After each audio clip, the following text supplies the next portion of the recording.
Hello dear students, welcome back.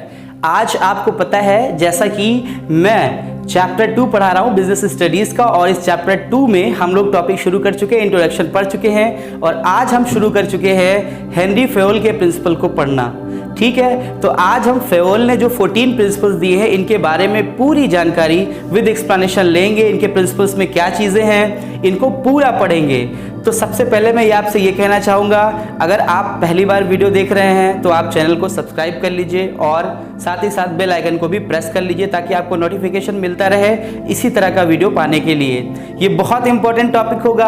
अगर इसको आप प्रॉपर वे में देख लेते हैं, इसके पहले इंट्रोडक्शन वाला वीडियो देख लेते हैं और ये प्रिंसिपल वाला वीडियो, फिर नेक्स्ट वीडियो जो आएगा एफ.डब्ल्यू. टेलर के प्रिंसिपल्स पर, उनके साइंटिफिक जो प्रिंसिपल्स गिवन हैं उनके द्वारा, उस पर जो आएगा उस पर भी हम अगर आप प्रॉपर देख लेते हैं तो इस चैप्टर से जो भी आपके मार्क्स आने वाले हैं 12 या 14 मार्क्स, उसमें से 1 मार्क्स की भी मेरी गारंटी इस बात की है, मुझे आके बताना तुम एग्जाम देने के बाद कि 1 मार्क्स भी तुम्हारे इधर उधर नहीं होंगे।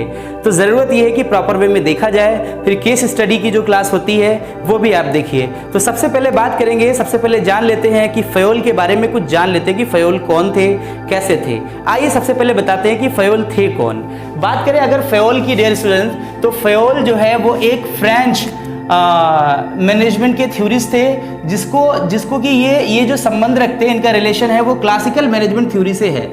इनके बारे में हम लोग जान रहे हैं, ये फ्रेंच मैनेजमेंट थ्योरिस्ट थे और साथ ही साथ एक बात इनके बारे में जानिए कि ये क्लासिकल मैनेजमेंट थ्योरी के मानने वाले थे, के जाने वाले थे। इस पर इन्होंने थ्योरी बनाई है अपनी और इनको जाना जाता है known as father of general management. इनके बारे में एक बड़ी बात यह है कि ये जनरल मैनेजमेंट के पिता कहे जाते हैं, यानी फादर ऑफ मैनेजमेंट कहे जाते हैं जनरल मैनेजमेंट के। उसके बाद हम बात करेंगे कि इन्होंने प्रिंसिपल कितने दिए, तो आपको मैं बता देना चाहता हूँ प्रिंसिपल्स इन्होंने दिए हैं 14 और ये सारे प्रिंसिपल जो है वो यूनिवर्सल एप्लीकेबिलिटी है इनकी। तो सबसे पहले जो प्रिंसिपल्स हैं इनके बारे में बताने से पहले भी मैं आपको समझा दूं कि इन प्रिंसिपल्स को हम कैसे पढ़ने जा रहे हैं। डियर स्टूडेंट्स, अगर बात करें इन प्रिंसिपल्स की तो हम कुछ इस तरह से पढ़ रहे हैं कि प्रिंसिपल्स के साथ हम कीवर्ड्स को जानेंगे और जब कीवर्ड्स को जान लेंगे तो हम केस स्टडी करने में हमको बहुत आसानी होगा। तो हम सबसे बड़ी जो हमारा जो फोकस ये है कि एक भी केस स्टडी छूटना नहीं चाहिए। ये तभी मुमकिन हो पाएगा जब आप इनके कीवर्ड्स को जानते रहेंगे। हर एक प्रिंसिपल को मैं बताऊंगा, हर एक प्रिंसिपल को मैं पढ़ाऊंगा, उसके तुरंत बाद उसके कीवर्ड्स बताऊंगा और ये कीवर्ड्स अगर तुमने पकड़ लिए तो केस स्टडी तुम्हारे लिए बिल्कुल इजी हो जाएगा। तो आओ देखते हैं सबसे पहला प्रिंसिपल क्या दिया है इन्होंने, इस चीज को समझते हैं। तो बात करेंगे अगर फेयोल के पहले प्रिंसिपल की, तो पहले प्रिंसिपल का नाम है division of work. Division of work की बात करें तो इसमें कीवर्ड जो इसका है, जो सबसे इंपॉर्टेंट चीज है, डिवीजन ऑफ वर्क को कैसे पहचानोगे, वन टाइप वन वर्क। अब मैं एक चीज तुम्हें समझा दूं, तुम सोचोगे ये क्या बात हुई कि डिवीजन ऑफ वर्क में लिखा हुआ है वन टाइप वन वर्क। क्या लिखा हुआ है? One type of work. इसका मतलब क्या हो गया? वन टाइप ऑफ वर्क का मतलब मैं आपको समझा दूं, इसका मतलब होता है कि एक ही तरह का काम। यानी हम लोग पढ़ रहे हैं पहला प्रिंसिपल, बहुत ध्यान से सुनना, एक एक चीज और नोट्स बनाते रहना बहुत जरूरी है। अभी पढ़ाने के बाद मैं यहाँ से हट जाऊंगा थोड़ा, तुम इसकी स्क्रीनशॉट भी लेकर के रखना ताकि तुम्हें काम आ जाए ये चीज, और नोट्स बना लेना। बात करें पहला प्रिंसिपल हम पढ़ रहे हैं जिसका नाम है डिवीजन ऑफ वर्क। पूरा एक्सप्लेनेशन सुनो आप। डिवीजन ऑफ वर्क में कहा जाता है कि एक व्यक्ति को, एक इंसान को एक ही तरह का काम असाइन किया जाना चाहिए, यानी दिया जाना चाहिए। तो अगर कोई भी केस स्टडी आता है जिसमें यह कहा जाता है कि हर व्यक्ति के लिए अलग अलग काम असाइन किया गया है, जिसकी वजह से हो क्या रहा है, रिपीटेडली जब एक ही जॉब को वो अगेन एंड अगेन कर रहे हैं तो वो उसमें एक्सपर्ट बन जाते हैं। तो बताइए कि यहाँ पे कौन सा प्रिंसिपल है, तो आप बताएंगे कि ये डिवीजन ऑफ वर्क प्रिंसिपल है। अगर उल्टा भी पूछ लिया जाता है कि यहां पर इसका फॉलो नहीं हो रहा है, कोई भी किसी भी काम को कर ले रहा है, तो बताइए किस प्रिंसिपल का यहां पर वायलेशन हो रहा है, तब भी आप लिखेंगे डिवीजन ऑफ वर्क। इसका मतलब ये समझे आप, इन चीजों को समझिएगा, कीवर्ड को बहुत याद रखिएगा, यानी वन टाइप ऑफ वर्क यहां पर लिखा हुआ है इसका कीवर्ड कि वन टाइप ऑफ वर्क, जहां पर यह बात हो कि हर व्यक्ति, हर डिपार्टमेंट अलग अलग है, सब लोग अपना अपना काम कर रहे हैं, इनके डिपार्टमेंट में कोई नहीं स्कूल से हो आप तो सबसे बड़ी बात स्कूल का ही एग्जांपल समझो। अगर कॉमर्स वाला टीचर सिर्फ कॉमर्स पढ़ा रहा है, हिंदी वाला टीचर सिर्फ हिंदी पढ़ा रहा है, बायो वाला टीचर सिर्फ बायो पढ़ा रहा है, मैथ्स वाला सिर्फ मैथ्स पढ़ा रहा है, इंग्लिश वाला सिर्फ इंग्लिश पढ़ा रहा है, तो आप ये समझ जाओगे डिवीजन ऑफ वर्क प्रिंसिपल है, ये फॉलो हो रहा है। और अगर आपसे कहा जाए कि ये कोई भी आकर के यहाँ पे इस स्कूल में साइंस वाला टीचर कॉमर्स पढ़ा जाता है, इंग्लिश वाला हिंदी पढ़ा जाता है, तो बताइए किस प्रिंसिपल का वायलेशन हो रहा है। तो आपको ये जवाब देना है कि यहाँ पर जो प्रिंसिपल का वायलेशन हो रहा है उसका नाम है डिवीजन ऑफ वर्क। अब डिवीजन ऑफ वर्क आप समझ गए। आइए नेक्स्ट प्रिंसिपल हम देखते हैं। नेक्स्ट प्रिंसिपल की बात करें तो इसका नाम है authority and responsibility. Authority and responsibility को याद रखने के लिए सबसे बड़ी बात है कि balance between authority and responsibility. कहा जा रहा है अथॉरिटी एंड रिस्पॉन्सिबिलिटी में बैलेंस होना चाहिए। अगर बैलेंस रहेगा तभी तो जॉब सही से हो पाएगी, वरना नहीं हो पाएगी। यानी काम सही से हो पाएगा, इस प्रिंसिपल को फॉलो करना।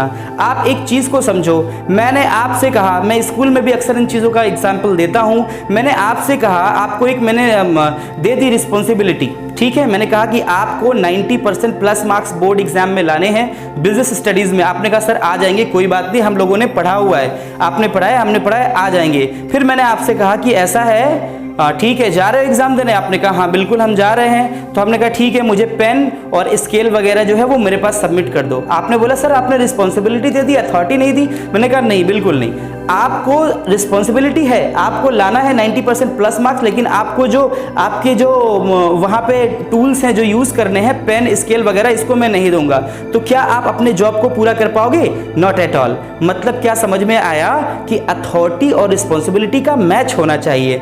आपने अगर 90% लाने की जिम्मेदारी दी हुई है तो जिम्मेदारी आप उनको अथॉरिटी भी दें, पेन चलाने की अथॉरिटी दें, स्केल चलाने की। मतलब ये समझ में आया आपको कि अथॉरिटी रिस्पॉन्सिबिलिटी का बैलेंस होना चाहिए। अगर बैलेंस रहेगा तब तो आप कोई काम को पूरा कर पाओगे। और दूसरी चीज समझो, रिस्पॉन्सिबिलिटी दे दिया, अब अथॉरिटी ज्यादा दे दिया, रिस्पॉन्सिबिलिटी भी कुछ नहीं है, तब भी प्रॉब्लम हो जाएगी। यानी आपके पास, आपको अथॉरिटी बहुत सारी है, आप कार से घूमिए और ये जो है रास्ते में रुक करके आप जो है कुल्फी खा लेना और आइसक्रीम खा लेना और समोसे खा लेना, ये वो आपसे बोला ही नहीं गया एक बार भी कि आप अच्छे नंबर भी लेके आना। तो अथॉरिटी ज़्यादा मिल गई। अब बच्चा स्टूडेंट है, वो जा रहा है रास्ते में, उसके लिए कार है, एसी है, सब कुछ फ्री हो गया, लेकिन एक जिम्मेदारी कुछ नहीं दी। तो इसका मतलब ये हो गया कि वो नंबर अच्छे नहीं लाएगा। मतलब कहने का दोनों का बैलेंस होना चाहिए, रिस्पॉन्सिबिलिटी और अथॉरिटी मैच करनी चाहिए, तो बैलेंस होगा। तो ये कहा जा रहा है कि अब दो तरह से इसको क्वेश्चन को पूछा जाएगा, एक तो वायलेशन वाला केस और दूसरा सीधे कि बताइए कि इस केस में क्या आपको लग रहा है अथॉरिटी रिस्पॉन्सिबिलिटी, मतलब आपसे इसमें किस प्रिंसिपल को फॉलो किया गया है, तो आप बताएंगे अथॉरिटी रिस्पॉन्सिबिलिटी, या किसका वायलेशन हुआ है तब भी आप ये बताएंगे अथॉरिटी एंड रिस्पॉन्सिबिलिटी। तो आप बात बिल्कुल समझ चुके। आइए नेक्स्ट चलते हैं। अगर हम नेक्स्ट की बात करें, तीसरा, तो इसको कहते हैं डिसिप्लिन। डिसिप्लिन क्या होता है, इसके कीवर्ड्स को समझिए। कीवर्ड्स क्या है? ओबीडियंस एंड पेनल्टीज, है ना। ओबीडियंस एंड पेनल्टीज की बात करेंगे। सपोज कर लीजिए, मैं एग्जांपल्स देकर के आपको बता रहा हूं, जब इस पर केस स्टडी हम लोग करेंगे तो और हमारी प्रॉब्लम जो है वो सॉल्व हो जाएगी और हम समझ जाएंगे पूरी तरह से। हम बात करें डिसिप्लिन की। अगर आप सपोज कर लीजिए कि I am a teacher, suppose क्या I am a teacher, it is understood, मैं टीचर तो हुई, मैं अपने स्कूल में पहुंचता हूं, 9 बजे का टाइमिंग है मुझे दिया गया है और डेली मैं 10 बजे पहुंच रहा हूं, ठीक है ना। तो यहां पर मैं डिसिप्लिन को फॉलो नहीं कर रहा हूं, मतलब जो रूल्स हैं उसको फॉलो नहीं कर रहा हूं। तो आप पूछेंगे सर अगर केस स्टडी आ गई तो हम कैसे पहचानेंगे? केस स्टडी में मैं सबसे बड़ी बात करता हूं, मैं उन लोगों के लिए जो बहुत कमजोर है पढ़ने में, मेरे कीवर्ड्स को बहुत ध्यान में रखें। कोई भी केस स्टडी पढ़ रहे हो, तुम्हें पेनल्टीज कहीं पर नजर आ गया, तुम्हें ओबीडियंस शब्द कहीं पर नजर आ गया, पेनल्टीज नजर आ गया, बिल्कुल आंख बंद करके लिख करके आओ कि ये डिसिप्लिन प्रिंसिपल है ना। पेनल्टीज की बात होगी अगर, तो पेनल्टीज शब्द जो है ये इसका कीवर्ड है। जैसे ही नाम आ गया तुम उसमें ढूंढ लो सब चीज ना। सबसे बड़ी बात, ये कमजोर स्टूडेंट्स के लिए मेरा क्लास बहुत इंपॉर्टेंट है, और जो पढ़ने वाले तेज बच्चे उनको तो एक बार में समझ में आएगा, ठीक है ना। मतलब क्या कहने का आया, एक कीवर्ड याद रखिए, तुमने ढूंढ लिया केस स्टडी में पेनल्टीज कहीं लिखा हुआ है, ओबीडियंस कहीं लिखा हुआ है, तुरंत समझ जाओ कि हाँ ये प्रिंसिपल है। अब आंख बंद करके डिसिप्लिन लिख करके आओ, कोई मैटर नहीं करता है। उसके बाद बात करते हैं, फोर्थ है यूनिटी ऑफ कमांड। इसका कीवर्ड क्या है देखना, वन बॉस, ठीक है ना, वन बॉस। मैं आपको एक चीज बता रहा हूं, एग्जाम्पल वही सेम स्कूल का इसलिए रख रहा हूं ताकि आपको प्रॉपर वे में समझ में आए। सपोज कर लीजिए आई am a teacher in a school, suppose नहीं करना, आई एम अ टीचर, ठीक है। तो वहां पर क्या है कि एक कोई भी अगर आप जो है आपको लगातार कई लोग ऑर्डर कर रहे हैं तो आप इरिटेट हो जाओगे। मैनेजमेंट आपसे कुछ कह रहा है, प्रिंसिपल कुछ कह रहा है, कोई एचओडी हेड ऑफ डिपार्टमेंट है वो कुछ कह रहा है, सब लोग अलग अलग। कोई आके सुबह में कह के गया कि सर ये सिलेबस आप 2 मंथ में पूरा करिए, दूसरा प्रिंसिपल आ गया, प्रिंसिपल मुझसे कह रहा है कि सर ये आपको 1 महीने के अंदर फिनिश करना है, तीसरा आ गया, तीसरा कहने लगा कि ऐसा है सर 10 दिन के अंदर सिलेबस खत्म करके हटाइए, छुट्टियां होने वाली हैं। तो अब क्या होगा, अब आपका मूड बिल्कुल खराब हो जाएगा और आप कहोगे कि ये काम ही नहीं करूंगा मैं। और वहां पे बहुत सारे चांसेस हैं, आप बहाना भी बना ले जाओगे। कोई दूसरा आदमी आके पूछेगा कि क्यों नहीं किया, आप बताओगे क्योंकि उन्होंने कहा था 2 महीने के बाद करना है। फिर वो पूछेगा भैया तुमने 2 महीने में क्यों नहीं पूरा किया, तो उन्होंने कह सकते हो कि आपने उन्होंने 1 महीने में पूरा करने के लिए कहा था, इसलिए हमने जल्दी जल्दी पूरा कर लिया। मतलब बहाना बनाने के चांस आपको मिल जाएंगे। तो यूनिटी ऑफ कमांड की बात करें तो यहाँ पर 1 बॉस होना चाहिए, मतलब एक ही बंदा। अगर प्रिंसिपल को सारी अथॉरिटी दे दी गई है, सारी जिम्मेदारी वो निभा रहा है, तो सिर्फ प्रिंसिपल को देखना चाहिए, फिर मैनेजमेंट को बीच में नहीं आना चाहिए। और अगर मैनेजमेंट देख रहा है तो प्रिंसिपल को बीच में नहीं आना चाहिए। तो ये होता है यूनिटी ऑफ कमांड, यानी एक ही बॉस होना चाहिए। 70 इंसान अगर बॉस बन जाएगा उसमें और सब लोग आकर के इंस्ट्रक्शन पास करने लगेंगे तो फिर प्रॉब्लम होगी। यही सेम चीज कंपनी के साथ होता है, सेम चीज फर्म के साथ होता है, सेम चीज ये बिजनेस में होता है, इसलिए इसको कहा जाता है unity of command. Question case study में किस तरह से बनेगा, एक जगह तो वायलेशन का केस पूछा जाएगा कि बताइए यहाँ पर जो आ रहा है वही ऑर्डर कर रहा है, किसी ने कुछ कहा किसी ने कुछ कहा, तो बताइए किस प्रिंसिपल का वायलेशन हो रहा है, तब भी आप यही कहोगे यूनिटी ऑफ कमांड। अगर सब सही से हो रहा है, पूछा गया बताइए कौन सा प्रिंसिपल है फेवल का जो यहां पर फॉलो हो रहा है, तब भी आपको यही बताना है कि यूनिटी ऑफ कमांड। आइए नेक्स्ट पर चलते हैं। नेक्स्ट की बात करें तो ये है unity of direction. Unity of direction की अगर हम बात करें तो इसका जो कीवर्ड्स है, कीवर्ड है वो है 1 यूनिट एंड 1 प्लान, यानी सेम ऑब्जेक्टिव। क्या कहा गया, कह रहा है 1 यूनिट, यूनिट एक ही होनी चाहिए, एक ही प्लान होना चाहिए और सेम ऑब्जेक्टिव। ऐसा नहीं है कि सबका अलग अलग प्रोजेक्ट है लेकर के चल रहे हैं, तो वहां पे क्या होगा, मिसअंडरस्टैंडिंग पैदा होगी। यानी एक ही प्लान के ऊपर सब लोग काम, अगर एक ही टारगेट लेके है कि भाई हमारे स्टूडेंट्स जो है उनका 90% प्लस पूरी क्लास के बच्चों का आना चाहिए, तो there should be only 1 task, ठीक है ना। ऐसा ना हो कि कोई कह रहा है अरे बच्चे पास हो जाए तब भी बहुत है और ये है वो है, सब नहीं, ऐसा नहीं होना चाहिए। यानी एक प्लान हो, सेम ऑब्जेक्टिव हो, सबका यही टारगेट जब हो जाएगा कि 90% प्लस, तो सब अपने पर्टिकुलर सब्जेक्ट में इतनी मेहनत करवाएंगे कि बच्चे 90% प्लस लाए, तो उसको क्या कहते हैं, 1 प्लान एंड सेम ऑब्जेक्टिव कहते हैं। आगे बात करेंगे, इसमें आप पहचान लेंगे। उसके बाद है 6 वाला है जिसका नाम है सबऑर्डिनेशन ऑफ इंडिविजुअल इंटरेस्ट और टुगेदर लिखा हुआ है subordination of individual interest to general interest. यानी इसका कीवर्ड क्या है, इंटरेस्ट ऑफ इंडिविजुअल। कहा जा रहा है स्कूल, अगर हम एक एग्जांपल लेकर के चले हैं स्कूल को ताकि आपको सब समझ में आ जाए, ये बहुत इंपॉर्टेंट है, याद लगा के रखना इसको। IMP में लिख दे रहा हूं, इंपॉर्टेंट समझ जाना। रिम्यूनरेशन ऑफ पर्सनल, ये वाला है subordination of individual interest to general interest. इसका मतलब क्या होता है, इसको आप समझना बहुत इजी वे में। इसका मतलब सिर्फ इतना सा होता है कि अगर ऑर्गेनाइजेशन कोई टारगेट लेकर के चल रहा है तो साथ ही साथ सबऑर्डिनेट जो है उनके, यानी जो एम्प्लॉइज काम कर रहे हैं उनके इंटरेस्ट के बारे में भी सोचे, ऐसा नहीं। तो डियर स्टूडेंट्स, अब हम नेक्स्ट प्रिंसिपल देखेंगे। नेक्स्ट प्रिंसिपल गिवन है आपका remuneration of personal. Remuneration of personal की बात करेंगे अगर, तो इसमें सबसे बड़ी चीज होती है, हमें एक चीज ध्यान में रखनी होती है कि रिम्यूनरेशन जो हम दें, कंपेंसेशन जो हम दें, वो बहुत ही परफेक्ट होना चाहिए। ऐसा ना हो कि उसकी जो सैलरी बनती है वो 20,000 बनती है और उसकी सैलरी हम 5,000 में निपटा दे रहे हैं, ऐसी बात नहीं होनी चाहिए। क्वेश्चन 2 तरह से पूछा जाएगा, एक होगा वायलेशन का केस कि आप उनको पैसे जितना चाहिए उनको उसका कम दे रहे हैं, बताइए कौन सा प्रिंसिपल का वायलेशन हो रहा है, तो भी आप वही कहेंगे रिम्यूनरेशन ऑफ एम्प्लॉइज, यानी या फिर रिम्यूनरेशन ऑफ पर्सनल्स। और अगर ये पूछा जाता है कि कौन सा प्रिंसिपल फॉलो हो रहा है, यहाँ पर सब फेयर दे रहे हैं बिल्कुल रिम्यूनरेशन, तब भी आप यही चीज को लिखेंगे। उसके बाद हम बात करेंगे नेक्स्ट प्रिंसिपल की जिसका नाम है सेंट्रलाइजेशन एंड डिसेंट्रलाइजेशन, जिसमें कहा गया कीवर्ड है subordinate involvement but final authority through centralisation. क्या कहा गया इसमें, देखिए बात कर रहे हैं, आपको सबसे पहले मैं पॉलिटिक्स में लेकर के चलूंगा और वहां से आपको सारी बात मैं समझा दूंगा। इस वक्त देश का प्रधानमंत्री कौन है, ऑफकोर्स श्री नरेंद्र मोदी, ठीक है। तो अब अगर हम बात करें श्री नरेंद्र मोदी जी की बात करें तो ये आप समझिए इसको सेंट्रलाइजेशन, पूरे देश को उन्होंने, मतलब प्रधानमंत्री और पूरे देश को इस वक्त जीता हुआ है, ठीक है। वो चाहते तो सारा राज्य, सारा गांव, सब कुछ अपने हाथ में रखते और उन्हें कोई भी सीएम वगैरह बनाने की जरूरत नहीं है। तो अब समझो डिसेंट्रलाइजेशन क्या हुआ, सेंट्रलाइजेशन मतलब मिस्टर नरेंद्र मोदी जी और उसके बाद डिसेंट्रलाइजेशन, आप सारे राज्यों को ले लो, उत्तर प्रदेश और यहाँ के सीएम वो, वहाँ के सीएम, ये हो गया डिसेंट्रलाइजेशन, यानी पावर शेयरिंग हो गई। ये जो पावर है सिर्फ एक हाथ में न रख के पावर शेयरिंग हो गई। और अगर आप स्टेट लेवल पर देखना चाहते हो तो आप चले जाओ, आपके जो उत्तर प्रदेश के, यूपी के जो सीएम हैं जिनका नाम है योगी आदित्यनाथ, और उनकी अगर बात करें तो वो हो गए सेंट्रलाइजेशन कह लो। और डिसेंट्रलाइजेशन का मतलब ये हो गया कि हर एक जिले में जो आपके सांसद हो गए वो डिसेंट्रलाइजेशन।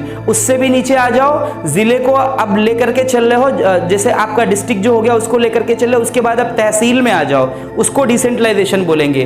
उससे भी नीचे आओ तो हर एक गांव में एक प्रधान होता है। उससे मतलब कहने का मतलब ये हो गया, अगर पावर एक हाथ में सिर्फ रखी जाए तो जो है वो होता है सेंट्रलाइजेशन, यानी नरेंद्र मोदी जी सेंट्रलाइजेशन, और उनके सारे जो पूरे देश में राज्यों में अलग अलग राज्यों में अलग अलग सीएम हैं वो डिसेंट्रलाइजेशन। तो कहा गया कि आपसे पूछा गया कि कौन सा अच्छा होता है, क्या रखा जाए, डिसेंट्रलाइजेशन बेहतर है या फिर सेंट्रलाइजेशन बेहतर है, तो आप कहोगे दोनों का जो कॉम्बिनेशन होता है वो, यानी फाइनल डिसीजन जो आपको लेना है। अगर नरेंद्र मोदी देश के लिए, देश के बारे में कुछ सोचते हैं तो उनको आपसे पूछ जरूर लेंगे आपका दिल रखने के लिए, लेकिन फाइनली वो खुद से करना उनका बेहतर होगा, क्योंकि डिसीजन एक हाथ में होना चाहिए। यानी कि फाइनल जो डिसीजन अथॉरिटी, फाइनल अथॉरिटी जो होनी चाहिए वो सेंट्रलाइज होनी चाहिए, यानी कि एक के ही पास होनी चाहिए। अगर सबके हाथ में होगा तो अलग अलग तरह के लोग डिसीजन लेंगे, कोई कुछ बताएगा कोई कुछ बताएगा, इसलिए फाइनल डिसीजन सेंट्रलाइज होना चाहिए।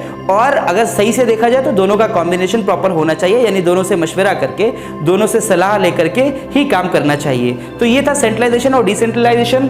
आइए नेक्स्ट होगा आपका स्केलर चेन, जिसका पिछले वीडियो में भी मैंने चर्चा किया था।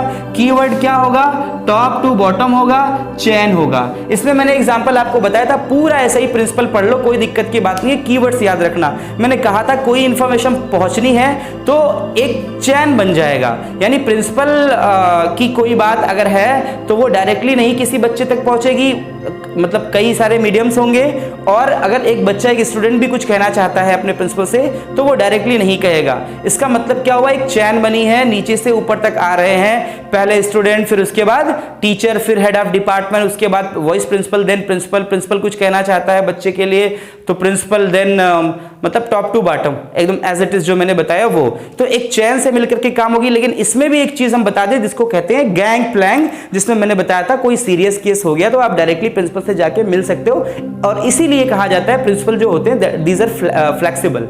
ठीक है, आइए आगे देखते हैं नेक्स्ट। उसके बाद बात करेंगे आपका है ऑर्डर। ऑर्डर की बात करेंगे, प्रिंसिपल ऑफ ऑर्डर क्या होता है, इसका कीवर्ड क्या होगा देखिएगा, people and material at suitable places, है ना, सुटेबल प्लेसेस। कहा जा रहा है कि लोग, देखिए एक बात को आप समझिए, इसका मतलब ये होता है क्वेश्चन केस स्टडीज कैसे बनेगा और ये प्रिंसिपल क्या है समझ लीजिए।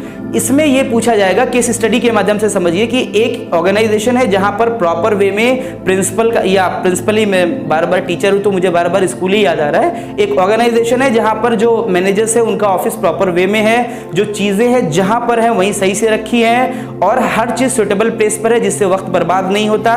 तो बताइए कि इनका कौन सा, हेनरी फ्योल का कौन सा प्रिंसिपल जो है वो फॉलो किया जा रहा है, तो आपको क्या कहना है, प्रिंसिपल ऑफ ऑर्डर। ठीक है ना, ये प्रिंसिपल ऑफ ऑर्डर जो है, जिसको ऑर्डर भी कहते हैं, सिर्फ कीवर्ड्स है इसका कि people and material at suitable places, यानी अगर लोग सही, जो एक इंसान है, एक मैनेजर है, उसका ऑफिस सही जगह पर है, जो एक पर्टिकुलर डिपार्टमेंट है उसका ऑफिस सही जगह पर है, एक बार में आप जाइए तुरंत मिल जाएगा, ढूंढना नहीं है कि भाई आप पूरे स्कूल में घूम के ढूंढ रहे हो कि प्रिंसिपल का ऑफिस कहाँ है, कुछ पता नहीं है कि कहाँ है, कभी यहाँ बैठ जाते कभी वहां बैठ जाते, मतलब प्रिंसिपल ऑफ ऑर्डर नहीं है। कोई चीज है, पर्टिकुलर लाइब्रेरी है तो लाइब्रेरी में होना चाहिए, लाइब्रेरी की चीजें, कंप्यूटर लैब है तो कंप्यूटर लैब में होना चाहिए, कंप्यूटर की चीजें लाइब्रेरी में चली गई, लाइब्रेरी की चीजें कंप्यूटर में चली गई, इसका मतलब वायलेशन हो रहा है प्रिंसिपल ऑफ ऑर्डर का। यानी सुटेबल जो है ये चीज, अगर इसका एकदम कीवर्ड समझे कि लोग और जो मटेरियल्स है वो प्रॉपर वे में अगर रखा हुआ है अपनी जगह पर, सही जगह पर, उसको जहां होना चाहिए, तो यहां पर इसको फॉलो किया जा रहा है प्रिंसिपल को, अगर नहीं है तो इसको, इसका वायलेशन हो रहा है। दो चीजें आप जानेंगे। आइए नेक्स्ट केस स्टडी पे चलते हैं जिसका नाम है इक्विटी।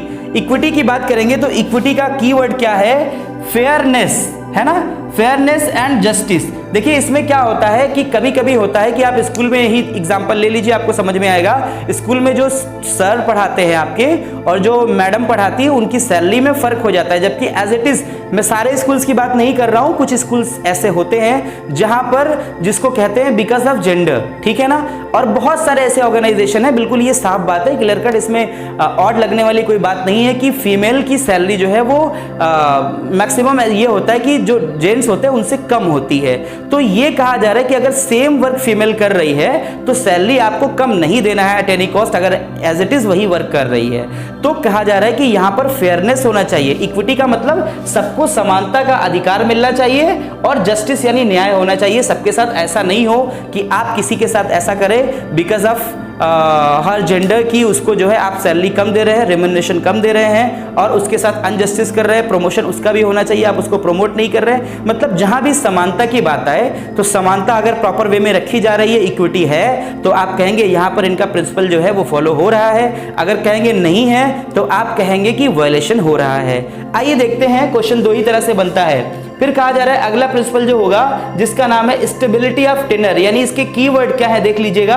कीवर्ड है job security, time to show results. ये बहुत इंपॉर्टेंट है, इसको लिख लेना तुम, इंपॉर्टेंट, ठीक है, ये बहुत इंपॉर्टेंट है, याद रखना। तुम्हें जो इजी वाले वो तो याद हो जाएंगे, ये सब जल्दी याद नहीं होता। स्टेबिलिटी ऑफ टेनर, इसके कीवर्ड्स क्या हैं? Job security, time to show result. अगर तुम्हें किसी भी केस स्टडी में जॉब सिक्योरिटी शब्द का सामना हो जाए, टाइम टू शो रिजल्ट शब्द का सामना हो जाए, तुरंत समझ जाना कि तुम बात हो रही है स्टेबिलिटी ऑफ टेनर की। मतलब क्या होता है इसका कहने का, किसी भी पर्टिकुलर जो है वो फर्म में, किसी भी पर्टिकुलर ऑर्गेनाइजेशन में आपको ये चीज होनी चाहिए, ये सीन बनना चाहिए कि जॉब की सिक्योरिटी होनी चाहिए। ये नहीं होना चाहिए कि आज आप फर्म में है, कल आपसे कह दिया कि हेलो आपको कल से नहीं आना है, ये सीन नहीं होना चाहिए। तो जॉब की सिक्योरिटी की बात होगी, तो जॉब की सिक्योरिटी अगर नहीं है तो आपसे पूछा जाएगा कि बताइए किस प्रिंसिपल की वायलेशन हो रही है। अगर जॉब की सिक्योरिटी है, गिवन है कि प्रॉपर जॉब सिक्योरिटी, तो आपसे बताया जाएगा कि कौन से प्रिंसिपल को फॉलो किया जा रहा है। तो दोनों ही केसेस में, चाहे वायलेशन हो चाहे फॉलो का केस हो, दोनों ही केसेस में आपको बताना है कि यहां पर स्टेबिलिटी ऑफ टेनर जो दिया है प्रिंसिपल इन्होंने फेवल ने, उसको फॉलो किया जा रहा है। कीवर्ड्स में जॉब सिक्योरिटी और बताइएगा टाइम टू शो रिजल्ट्स। एक चीज रखिएगा, दो वर्ड से जैसे ही मिल जाए फटाफट से लिख के आ जाना कि ये है स्टेबिलिटी ऑफ टेनर। कहा जाता है कभी कभी ऑर्गेनाइजेशन में ऐसा होता है कि कोई गलती कोई किया और उससे पूछा भी नहीं किया, उसको रिजल्ट शो करने का मौका दीजिए आप कि नहीं नहीं ये मेरी गलती नहीं है, देखिए आपने झट से उसको निकाल दिया ऑर्गेनाइजेशन से। तो ऐसा सीन नहीं होना चाहिए, आप उसको टाइम दीजिए कि वो रिजल्ट शो करे। आपने कहा कि ये मैंने कहा था कि 10 यूनिट आपको एक महीने में पूरी करनी है, आप 9 यूनिट ही कर पाए, आपको जॉब से निकाला जाता है। No no, this is not fair, ठीक है। आपको कहना क्या, आपको दिखाना है कि वो 9 अगर है तो बताएगा वो बंदा कि 9 क्यों हो पाया, 1 क्यों नहीं हो पाया। तो इस सीन को पूरा वो समझाएगा। अगर इसको प्रॉपर वे में वो समझाने का आप मौका दे रहे हो तो यहां पर आप प्रिंसिपल को फॉलो कर रहे हो। तो आइए अब देखते हैं नेक्स्ट प्रिंसिपल। नेक्स्ट प्रिंसिपल की बात करें तो ये आपका जो 13 नंबर है, इसका जो प्रिंसिपल है, इसमें कहा गया इनिशिएटिव। इनिशिएटिव के लिए कीवर्ड मैंने इस्तेमाल किया है suggestion, good suggestion should be rewarded. अब तुम एक चीज को समझो बहुत इजी वे में, मैंने आपको एक साफ बात बताया, ये कीवर्ड जिसको नहीं आता वो केस स्टडी सॉल्व नहीं कर पाएगा। नोट कर लेना मेरी ये बात, चैलेंज है तुमको, बिना कीवर्ड्स के तुम नहीं इसको सॉल्व करते, केस स्टडीज को सॉल्व कर ही नहीं पाओगे। गिवन है, कहा जा रहा है इनिशिएटिव। इनिशिएटिव का मतलब है कोई पहल कर रहा है ना। Suggestion, good suggestion should be rewarded. मतलब मान लीजिए, सपोज कर लीजिए कि आप एक ऑर्गेनाइजेशन में काम कर रहे हैं, स्कूल को ही एग्जांपल मान लीजिए, आप प्रिंसिपल बन गए। आप प्रिंसिपल बन गए तो इट डजंट मीन कि आप आल इन आल हो गए, ठीक है ना। आपको करना क्या है, आपको सबसे पहले देखना है कि सजेशन अगर कोई टीचर आपको दे रहा है कि सर हमें इस तरह से काम करना चाहिए तो ज्यादा बेहतर होगा, तो जिम्मेदारी आपकी ये बनती है कि आप जो प्रिंसिपल हैं, आपकी जिम्मेदारी ये बनती कि आप उसको सुने। उसी तरह से हर ऑर्गेनाइजेशन में कोई मैनेजर है, कोई कुछ है, तो सबऑर्डिनेट्स जो उनके हैं अगर कोई सजेशन दे रहे हैं तो उनको ना सिर्फ सुने, अगर उनका सजेशन अच्छा है ना तो suggestions good suggestion should be rewarded, उनको इनाम भी दिया जाना चाहिए, उनको कुछ पुरस्कार दिया जाना चाहिए, उनको कुछ प्राइज दिया जाना चाहिए कि सर आपने बहुत अच्छी बात बताई हमें। मतलब क्या कहने का आया, अगर तुम्हें इनिशिएटिव को पहचानना है तो वहां पर सजेशन की बात होगी कि उन्होंने सजेशन दिया है और उसको मान लिया गया है और उसको इनाम भी दिया गया है, तो आप कहेंगे कि यहां पर फॉलो किया जा रहा है। अगर कहा जा रहा है सजेशन को सुना ही नहीं गया तो बताइए कि which principle of Henry Fayol is violated here, तो आप बताएंगे कि यहां पर इनिशिएटिव जो है उसका वायलेशन हुआ है। जब हम केस स्टडीज देखेंगे इसके ऊपर तो ये डाउट्स हमारे क्लियर हो जाएंगे। आइए नेक्स्ट हम देखते हैं, नेक्स्ट का नाम है स्पिरिट डी कॉर्प्स। इसको आप लिख लीजिएगा मोस्ट इंपॉर्टेंट, ठीक है ना। मोस्ट इंपॉर्टेंट क्यों, हम ये भी बताएंगे, ये भी मोस्ट इंपॉर्टेंट, ठीक है ना। अब इसका कीवर्ड क्या है, यूनिटी इन स्ट्रेंथ। अब स्पिरिट डी कॉर्प्स अगर की बात करें, इसकी इनिशिएटिव भी खूब पूछा जाता है, बिल्कुल धमाल मचा करके, और इसको भी खूब पूछा जाता है, इसलिए इसको आप लर्न कर लेंगे प्रॉपर्ली। इनके कीवर्ड्स, यूनिटी इन स्ट्रेंथ की मतलब आप बात करेंगे, अगर आपसे पूछा गया एक ऑर्गेनाइजेशन केस स्टडी की भी बात सुन ले, प्रॉपर वे में भी सुन ले, अगर टीम स्पिरिट लिखा हुआ है, टीम कहीं पे वर्ड आ जाए, टीम के साथ काम कर रहे हैं, ये इनका पूरा ग्रुप है, इनकी टीम है, ये मिल करके काम कर रहे हैं और उसको बहुत अच्छे से कर लिया, जबकि कुछ लोग थे बिना ग्रुप के इंडिविजुअली कर रहे थे, नहीं कर पाए, तो बताइए यहां पर इन्होंने किस प्रिंसिपल को फॉलो किया और इन्होंने किस प्रिंसिपल को फॉलो नहीं किया, तो आप बताएंगे स्पिरिट डी कॉर्प्स। यानी यहां पर इसके कीवर्ड्स है टीम वर्क, यानी मैंने बताया यहां पर कीवर्ड यूनिटी इन स्ट्रेंथ। अगर आप यूनिटी से काम करोगे तो यहां पर जो आपका प्रिंसिपल आएगा वो आएगा स्पिरिट डी कॉर्प्स। जब भी आ जाए टीम वर्क, जब भी नाम आ जाए, ये शायद मैं लिखना भूल गया हूं, आप लिख लेना इसको, इसका नाम है टीम वर्क होगा, ठीक है ना।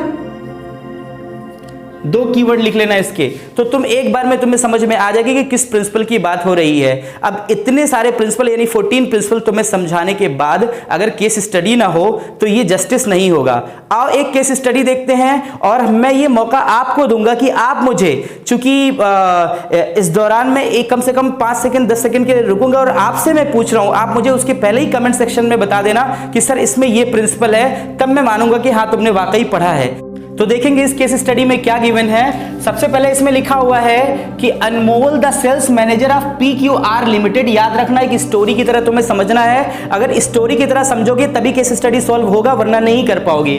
कहा जा रहा है अनमोल है, अनमोल आप खुद कंसीडर कर लोगे कि यू आर द अनमोल, ठीक है ना, आप अनमोल है, आप मैनेजर है PQR लिमिटेड के। आपसे क्या is given the responsibility of selling 2000 LEDs। तो एक शब्द मैंने कीवर्ड्स के बताए थे जिनको पकड़ना है, पहले इसको पकड़ो, रिस्पॉन्सिबिलिटी। याद रखना रिस्पॉन्सिबिलिटी एक शब्द आया है, ठीक है। उसके बाद सेलिंग 2000 LED, आप अनमोल हो, आपसे कहा गया कि तुम्हें 2000 LED सेल करना है, और साथ ही साथ ये कहा गया कि विद इन 1 मंथ, यानी कि क्या एक मंथ के अंदर, है ना, his target could be achieve if he has sales team of 10 people. कहा जा रहा है कि आपका टारगेट तभी पूरा होता जब आपके पास मेंबर होते 10। आप अनमोल है, आप अनमोल है, आपसे कहा गया कि आपको एक टारगेट अचीव करना है एक महीने के अंदर। एक महीने के अंदर क्या करना है, 2000 LED यानी 2000 LED आपको बेचना है। उसके बाद आपसे कहा गया कि ये आपकी रिस्पॉन्सिबिलिटी है, ये शब्द याद रखना, रिस्पॉन्सिबिलिटी।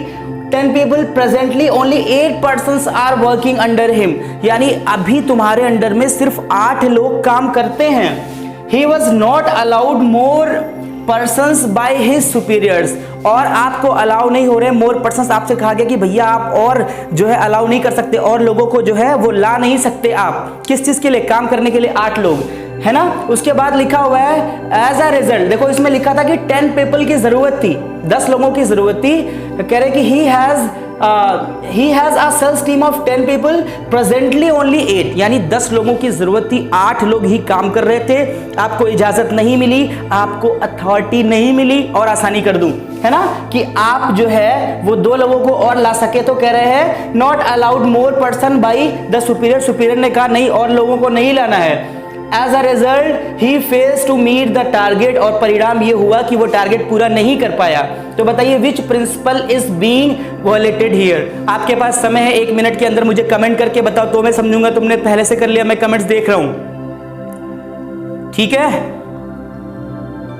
अच्छा ठीक है, देखो कितने लोग बता पाए हैं, आओ चेक करते हैं। लिखा हुआ which principle is being violated here. मैंने आपको एक प्रिंसिपल बताया था, मैंने आपसे कहा था जब बात अथॉरिटी एंड रिस्पॉन्सिबिलिटी की आएगी मैं तुमसे कहूंगा बेटा तुम्हें 90% मार्क्स लाने हैं। मेरी बात याद रखो, एग्जाम में ये तुम्हारे जहन में गूंजेगी, तुम्हारे दिमाग में मेरी आवाज गूंजेगी, याद रखना इस चीज को। मैं क्या बोल रहा था, मैंने कहा था कि डियर स्टूडेंट तुम्हें 90 मार्क्स लाने हैं, 90 प्लस लाने हैं बिजनेस स्टडीज में। आपने कहा था हाँ सर मैं बिल्कुल ला सकता हूं, कोई दिक्कत की बात नहीं है। फिर मैंने आपसे कहा था कि नहीं पेन नहीं ले जाना है ना, स्केल नहीं ले जाना है। तो आपने कहा अरे सर ऐसे कैसे पूरा होगा, मैं तो फेल हो जाऊंगा। वही सेम सीन क्रिएट हुआ है। कहा गया कि आपको 200 एलईडी 2000 एलईडी आपको बेचना है। इन्होंने कहा कि ऐसा है 10 लोगों की जरूरत पड़ेगी, मुझे 10 लोग चाहिए। तो हुआ क्या, उनसे कहा गया कि नहीं 10 लोग नहीं 8 लोग है, उसी में काम चलाओ। फाइनली क्या हुआ, रिजल्ट नहीं आया, फेल हो गए वो। लिखा हुआ fails to meet the target, target पूरा नहीं हो पाया। वैसे आपका भी नहीं पूरा हो पाता जब आप एग्जाम हॉल में जाते। तो वही सीन है कि which principle is being violated here. तो आप क्या कहोगे, अथॉरिटी एंड रिस्पॉन्सिबिलिटी। मुझे लिखने की जरूरत नहीं है, आप लिख लेना। क्या लिखना है कि आपका यहां पर जो प्रिंसिपल वायलेटेड हुआ है वो अथॉरिटी और रिस्पॉन्सिबिलिटी है। उसके बाद अगला आता है कि 2 क्वेश्चन पूछे गए इसी में, एक्सप्लेन द अबव प्रिंसिपल। तो कहा गया ये जो प्रिंसिपल है इसको एक्सप्लेन भी करो। तो तुम्हें अच्छे से अभी मैंने रिसेंटली एक्सप्लेन किया, इसमें कोई जरूरत ही नहीं है। इसको आप स्क्रीनशॉट ले लो और इसको आप लिख भी लेना अपनी कॉपी में, ये बहुत यूजफुल होगा। तो आइए देखते हैं कुछ और केस स्टडीज। तो आइए देखते हैं एक और केस स्टडी जो बहुत इंपॉर्टेंट है। डियर स्टूडेंट्स इस केस स्टडी को मैं पढ़ूंगा और साथ ही साथ आपको सिम्टम्स बताते हुए चलूंगा।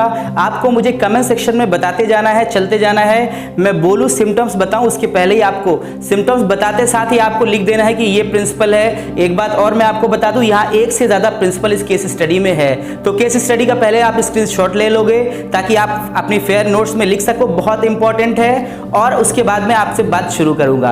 तो मैं आपको सिम्टम्स बताऊंगा पहले, क्या लक्षण हैं कौन से प्रिंसिपल के, उसको आप लिखते चलना और कमेंट सेक्शन में मुझे बताते रहना कि सर ये प्रिंसिपल ये प्रिंसिपल ये प्रिंसिपल है इसमें। आओ देखते हैं, पहले केस स्टडी शुरू करते हैं। गिवन है, कहा जा रहा है मोड फर्नीचर, कंपनी का नाम है mode furniture limited, allocated work to different teams, है ना, allocated work to different teams.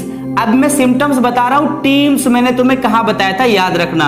पहला symptom of worker, teams were responsible, teams, again teams आ गया। टीम्स किस प्रिंसिपल में आता है ध्यान रखना, were responsible for cutting of wood, जो लकड़ियां काटने का काम करते थे, polishing of wood, designing the furniture, assembling of parts, assembling of parts respectively. अच्छा एक और चीज देखो यहां पर छूटा है, डिफरेंट टीम्स। एक तो टीम्स हो गया, टीम का अलग सीन है, ये अलग प्रिंसिपल है। डिफरेंट टीम्स यानी अलग अलग डिपार्टमेंट, याद रखना 2 सिम्टम्स। पहला सिम्टम कौन सा, डिफरेंट टीम, यानी एक कोई अलग डिपार्टमेंट नहीं है, कॉमर्स डिपार्टमेंट अलग है, साइंस डिपार्टमेंट अलग है, मैथ्स डिपार्टमेंट अलग है, ये डिफरेंट टीम्स हो गई। उसके बाद सिर्फ टीम्स, टीम्स किस प्रिंसिपल में आता है याद रखना, तुम देखना और लिखते चले जाना, मुझे कमेंट सेक्शन में अभी से बताते चले जाओ, ठीक है। उसके बाद polishing of woods, designing the furniture, assembling of parts respectively, all the workers had mutual trust, याद रखना, among each other and work together, और साथ साथ वो काम कर रहे हैं इन हार्मोनी यानी बहुत ही प्यार से।